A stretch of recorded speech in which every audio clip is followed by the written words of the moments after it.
Welcome, everyone. We have an amazing set of panelists here today. And so before we kickstart the session, would love for you guys to basically say a little bit about your company, your role, and the journey which got you here. So let's start with you, Helen. Yeah, thank you, Aruna. So 4.5 months now in Cisco. I lead the collaboration business for Cisco across EMEA. Previous to that, I've held numerous leadership roles across EMEA and also specifically in the UK. What got me here was actually a mistake. So I was asked to cover a maternity leave probably now around 17 years ago. And it was a management role. And I said, no, thank you. I'm okay to be a salesperson. I enjoyed doing what I did, and I enjoyed having that individual role. And the company said, please, just 6 months, and then you can go back to your sales role. And I never went back. So a little bit of a mistake that got me here, but a whole big journey after that. Wow. How about you, Sandra? So my name is Sandra Huber, at Adidas now for almost 16 years. For my career side, I'm more of the applications. So my career started as SAP consultant for finance and controlling. And at Adidas, I had several roles. First, taking care of SAP, then tech retail. I spent 5 years abroad in Asia. And when I came back, I had the opportunity to take over the infrastructure side, where I said, wow, that's really a difference. But I wanted to take the challenge. I came back in a new role, and I'm in charge of network and digital workplace, as well as for end user support. So I really like to have these different, or the variety of different jobs. My name is Kim Gronsma. I work for the Dutch government. I also started on a very limited one-year contract as a program manager. I was an independent consultant at the time. But I rolled into a role of product owner for our video conferencing capabilities. And now I am an IT architect. Awesome. So let's take a few questions with respect to leadership. And we'll start with you there, Sandra. Okay. What are some of the challenges you actually faced when you moved on from an individual contributor role into a leadership role, a people management role? I think the biggest change is really the transition from a manager into a leader, because it's not really to say, okay, I have to finish this task, that task, tell the members what they have to do, and really to see that you just tick all the boxes. I think as a leader, it's much more. You have to empower the team. You have to guide the team and coach the team, and also to step back, not immediately to go with your ideas into the discussion, also to let the team work out the solution. And when it comes then to the executive part, it's another challenge, because then you also have to translate from the technical side to a more maybe not so technical communication. And I have to say it was a really big change, also from into the executive side then. How about you, Helen? Yeah, I mean, echo what Sandra said. You go very much into, you want to almost inform people what the solution is, as opposed to getting them to come through as a manager and moving that into a leadership role. I think one of the areas for me was really making a network outside of my own business. So actually having a network like with these ladies outside of our own business to get the insight of what they're seeing in their industry, see what they're seeing in their organization, and bringing that in. So the collaboration of the outside world is so important to bring that thought leadership back into your organization. Wow. How about you? Well, what I really tried is to bring different parts of the government together. We have a very scattered government, and I work in the federal CIO office. So I try to bring everyone together, both on the technical side and on the business side, to get us moving forward in the same direction, and that's can be a challenge. Yep. So challenging. Let's go a little bit deeper. Give a little bit of more color on specific challenges you have actually faced as a woman. Well, I have recently had a manager who became more hard of hearing when you were a woman and also when you were under 50, and I am both. So that was a challenge, but what was really interesting to me is that a few colleagues who I have a really trusting relationship with really stepped up to the plate to defend me and put me back in the position where I think I belong. Yeah, on my side, what I realized is that I became a little bit famous for this firefighting. So whenever there was a task to solve, independent if it's in Germany or outside, I went there maybe as a short-term assignment, I came back. But somehow it was never possible to make the next step because everyone expected that I'm ready. And then I saw with my colleagues, they got a chance. So more the men, they got a chance to grow into the new role. When I said, oh, I'm interested in this, oh, you're not ready. Maybe you need a little bit longer.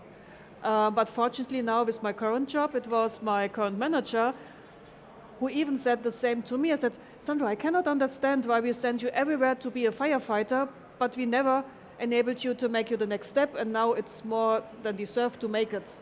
And why other men always get the chance just to grow into it, and why we are not giving it the same to women. I said, wow, I was so impressed about my manager. So, but this is also a challenge that I see as a woman, that we have to be somehow ready.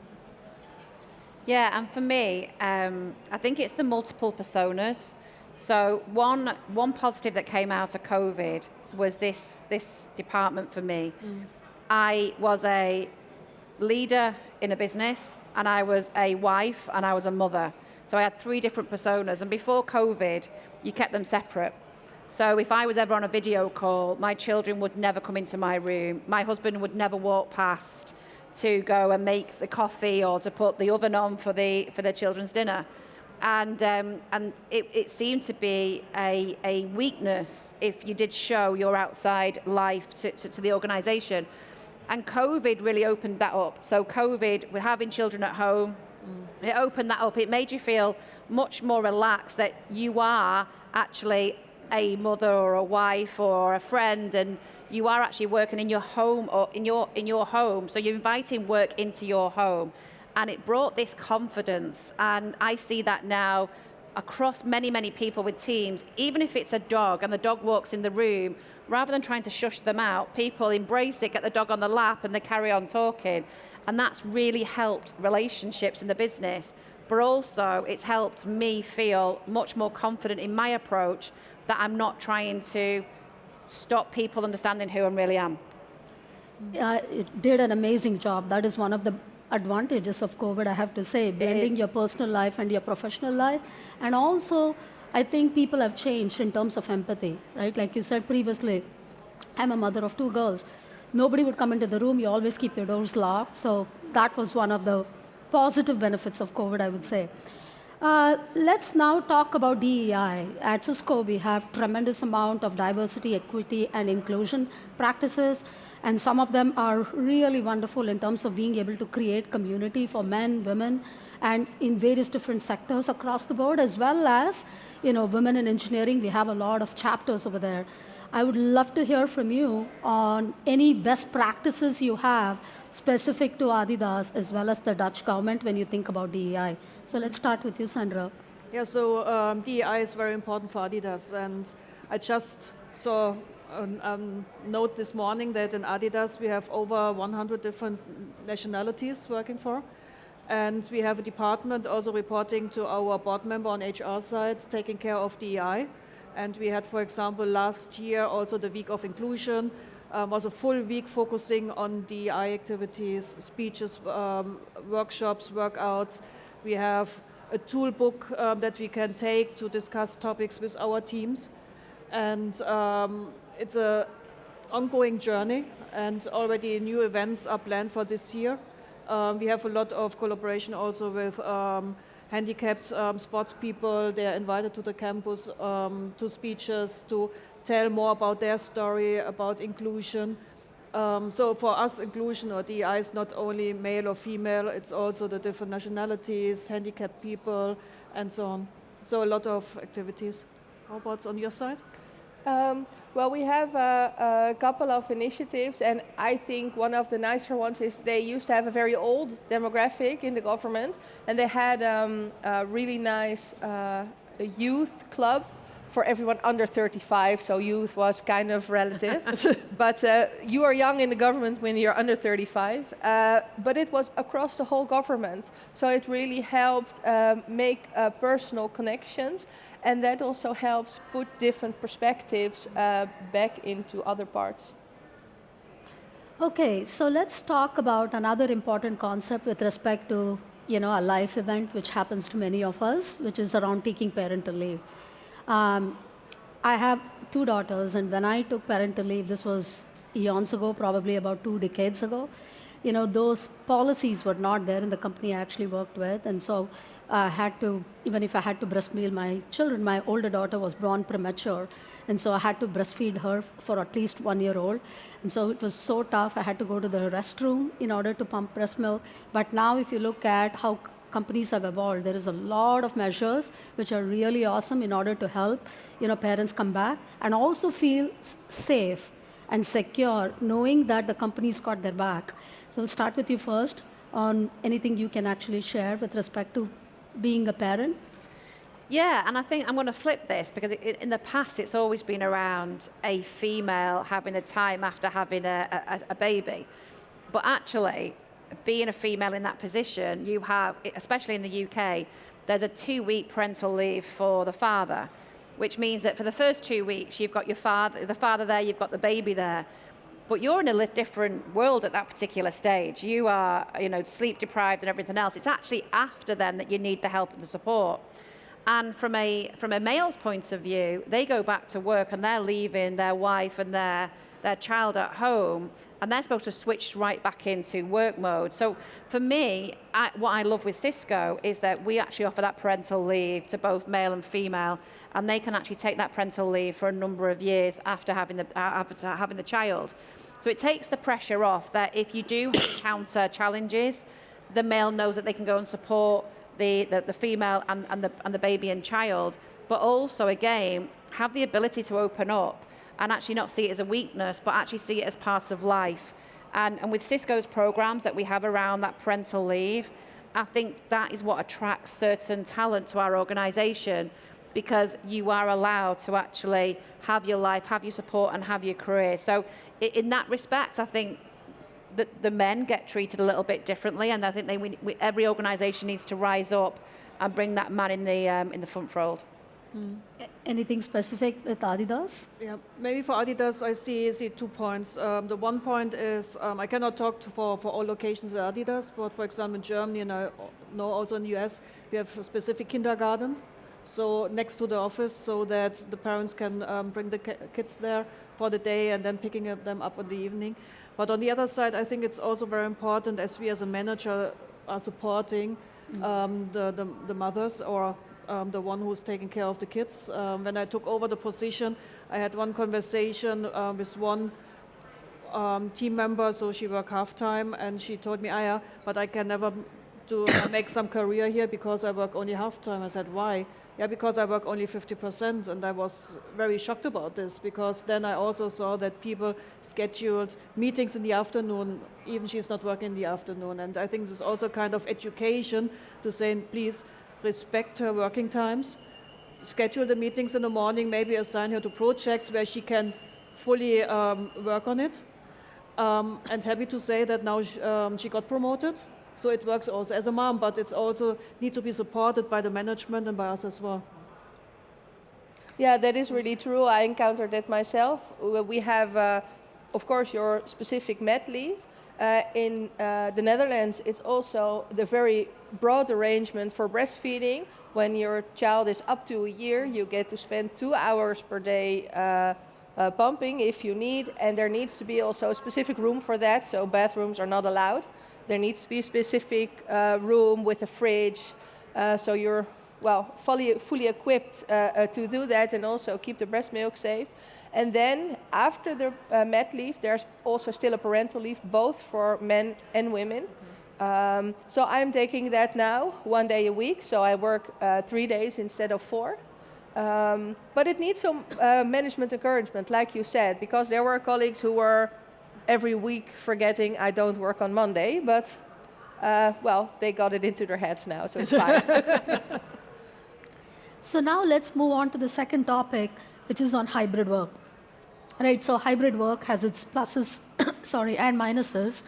One of them is there has to be rituals, because if people are working from home, how do managers ensure that people are really working from home? Here within Cisco, we have established a whole bunch of rituals where people can actually check in digitally with their manager.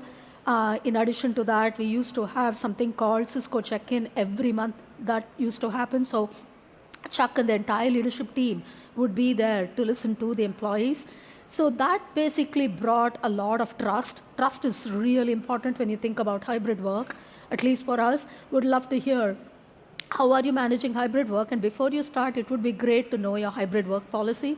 At Cisco, we have adopted a real good hybrid work policy. And we don't mandate people coming back into the office, because for us, office needs to be a magnet, not a mandate. So it would be wonderful to know what kind of best practices you have, and we'll start with you, Kim. Well, our official policy is that you can work wherever you want. They call it activity-based working, where you can choose what location suits your activity best. But, well, in practice, I had a manager last year, an interim manager, who was basically against hybrid working. Every time he saw my face, he said, I haven't seen you in a while, how are you? Like, I've been sick or something. I mean, I was just working from home for 3 days.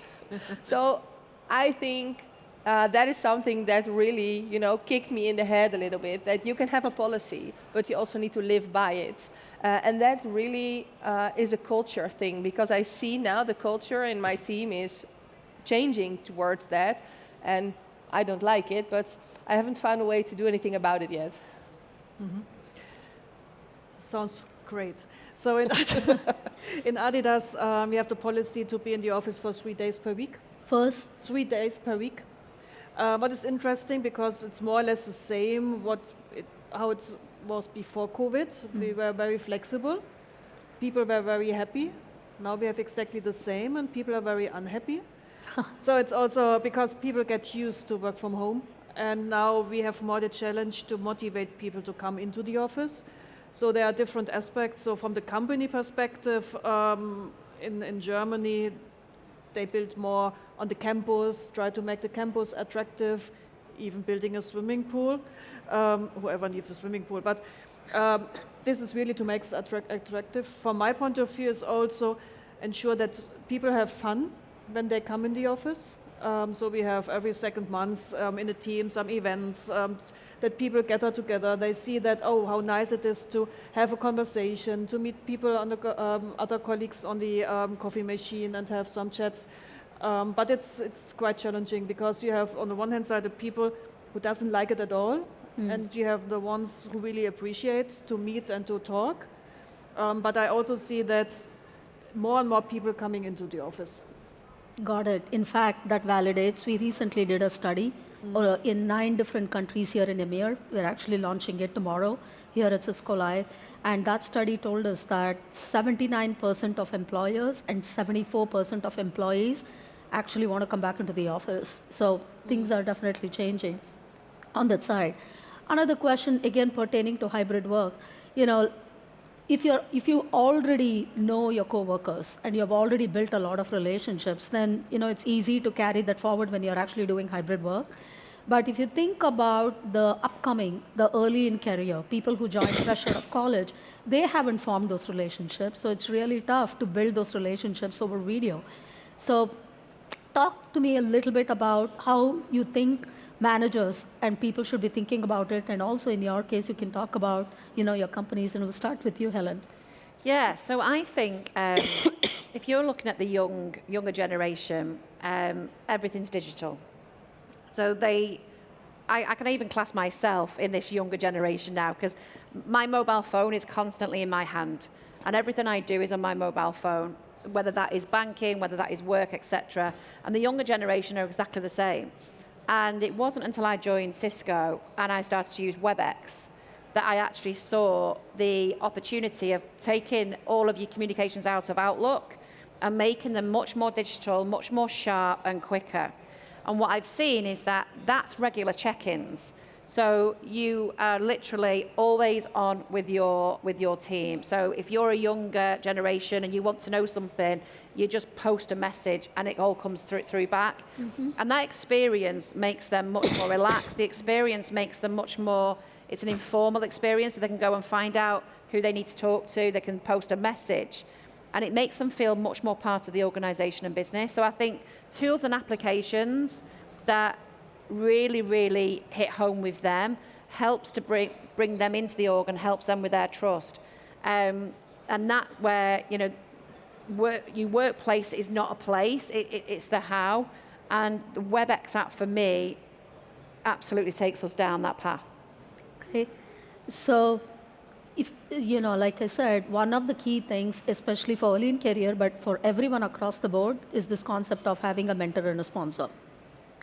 The difference between a mentor and a sponsor, a mentor is someone you actually choose, meaning that if I want a mentor, you know, I'll potentially go and ask someone whether they'll be willing to be a mentor, or your companies could have mentorship philosophies, which will basically match you with a mentor. A sponsor is someone who actually chooses you. You don't get to choose a sponsor, the sponsor gets to choose you, and they'll represent you, they'll speak for you, and they'll sponsor you within the organization. And give me examples if you have had that experience of either being a mentor or a sponsor, or actually being a mentee or a sponsee. You can pick whichever you want. And maybe this time we'll start with you. With me?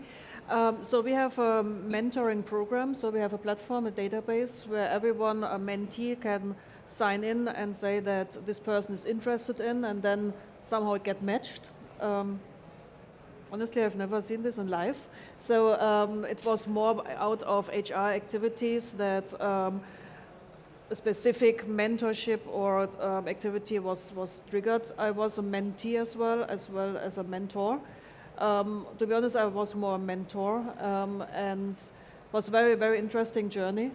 And definitely very important to have this established in the company, and I would love that we spread it a little bit more and promote more people, and also to motivate really to use the platform, because the platform is there. But I can also imagine that some of the employees, they simply don't know it and never used it. Anything else to add or share? No, thank you. Okay. I've got something to add. Okay. So again, it comes back to your points around culture. So you can put a program out there, but if your culture doesn't embrace it, it sort of falls flat. And I remember when I was, I had a mentor, and in the line of business that I was in, that I really believed that this particular female would be the person that could really help me. And in our first interaction, she turned around and said to me, "You've got me for 6 months, and that's it. That's all I ever give out, 6 months." And straight away, that was just a really negative experience, to think that this to her is just a tick in the box. This is not something that she wants to really, really go into. So I knew before we even started it wasn't really going to be a flourishing program between me and her. And I flipped that forward to when I was then a mentor, and you learn what not to say, and you learn how to embrace this. And for me, it's that reverse mentoring. When you can actually get something from who you're mentoring, and that they can give you something else, you both have got the investment to go forward with. So anyone who's doing this, I encourage that reverse mentoring, and asking the person that you're mentoring to give you some insight as to what they're going through as well, because that really helps the relationship. I also found, you know, adding to what you said, is it's great to create a ritual, right? Like a particular time you and your mentor are going to meet each other, and many a times if you don't have matching philosophies, it's okay to ask someone to be a mentor. What is the worst thing they can say? They'll say no. Mm-hmm. But if they say yes, you actually got a very good mentor from whom you could actually bounce off ideas and you can learn from. I did that early in my career, and which has helped me tremendously across the board. So but let's go. But I just can add something, that it's important that there's also the willingness. For example, we had a top-down decision to really, okay, everyone now gets a mentor, and the people were assigned, and from my point of view, it's not successful, because when there is just a volunteer mandatory assignment, I think that's not successful at the end. So we have 6 minutes left. Wow, this goes very fast. We'll go to the last topic, which is about challenging the status quo. So so in order to basically disrupt organization, you have to actually challenge the status quo, I would say. And so when you challenge the norm, it can also lead to remarkable innovation. But it also comes with its own challenges because people are not usually easy when you basically question the status quo and the norm. So give a couple of examples in terms of, in your own career, if you have one, on where you actually broke the glass ceiling in terms of being able to challenge the status quo. Can we start with you, Helen? Yeah, so I'm a really big fan of challenging the status quo. And the reason is down to one thing, and it's just curiosity. So it's understanding why it's actually in place. And if people can't articulate the why or the what comes from that why, then I try and get people to think in a different way. And for me, it's all about the organization that you work for. So an organization like Cisco, for example, it's very large. It's got many, many different parts to Cisco. And I always try and bring out to whatever conversation I'm having, which is, will the customer see it in that way? So we have got an idea as to how we want to run, but have we asked the customers, does this actually give you the benefit or does this give you the value? We were talking, Kim, about you could go and get any form of sales intel from any website. You don't want the sales intel, you want the actual detail because that's what changes your business. And I think for us, it is around the case of just because you've always done it one way doesn't mean it's the right way. So keep asking the questions of, does that make sense in today's world? Because today's world's very different to that 4 years ago. But is my customer really getting something from me that is around that true partnership? And I don't ever want to go to a customer and talk at them. I want to listen. And that is what builds up that relationship. So again, it comes back to your point, Kim, when you're a female and you're challenging that, it can sometimes be quite dismissive. Mm-hmm. And we just have to be repetitive in what we're saying. And it is always around outside value coming in. And I think if you feel very strongly about that, is to basically get a whole sense of people who can actually support you in the decision-making process. Awesome. Anybody else wants to add anything else with respect to challenging the status quo? Because when you challenge the status quo, I've learned from a very great mentor that you should not be afraid of people resisting you. Because I was only working for 3 months for the CIO office when I tried to change so much that 2 other CIOs of the government took it up on themselves to travel to my CIO to complain about me personally in 1 day. Wow. And I was working there for 3 months. I mean, they could still get rid of me. And he called me in for a meeting. So I was like, oh no, this is it, this is going to be it. And he was talking about something else entirely. So I just casually asked at the end of the meeting, like, oh, by the way, how did those meetings go? He said, yeah, Kim, I think you're doing a great job. And if you change something, people always complain. So I gave them some coffee and sent them back downstairs. That's awesome. Yeah. So, and I always took that with me, that sometimes people get upset, but I try to learn from it. I learn from it now to ask, why are they upset? And try to get us to work together instead of being upset with each other, because that doesn't get us anywhere. Yeah. Yeah, I think that's just to add what you just said. To make this, it's important to have also the environment, the trusted environment, to enable people also to speak up, not to be shy or afraid of it, because otherwise they will not be in the position to challenge. And because we know that every challenge makes it even better, but the trusted environment is very, very Okay. So we have one last question, and then I'm going to turn it to the audience to ask any questions of the panelists. If you were to meet your younger self, 20 years ago, what advice would you actually give your younger self? Who wants to take it? I would say, tell myself, stay authentic and listen to your gut and not always to the brain. How about you, Helen? I mean, exactly the same as that. That there was a time in my career when I had a mentor who advised that I should change my accent because my accent was from the north of the UK and not the south. And it's very, very hard to change your accent unless you pay quite a lot of money. For a moment, I was thinking of ways to go and do that. And it was actually a grandparent that said, don't ever change because it's not you and you'll come across as fake. So very much the case of be your authentic self, and that will drive you through. And not everybody will like you and not everybody will hate you. But if you can do a purpose and if you can have that purpose, you'll get more of a following in that way. How about you, Kim? Yeah, the same with authenticity. People try to change you because what I learned that especially when you're a younger woman, as soon as you speak up, you are viewed as overly emotional or something, but you're not. You can be driven and ambitious, and I mean, those are good emotions in my opinion. And people are always like, yeah, you should try to suppress that and wear a blue suit. And well, I have given into that at times when I was younger, and now I wish I wouldn't have. I'll add to this. I concur with everything you guys said, but I would also say that, I would tell my younger self to take more risks. I grew up in India, which is a very conservative. We are usually not good about taking risks, but I think there is with no pain, there is no gain. And having the mentality of being able to take risks, but you'll learn something from it. Maybe it'll not work out that way, but it is a great lesson to basically take forward in your life.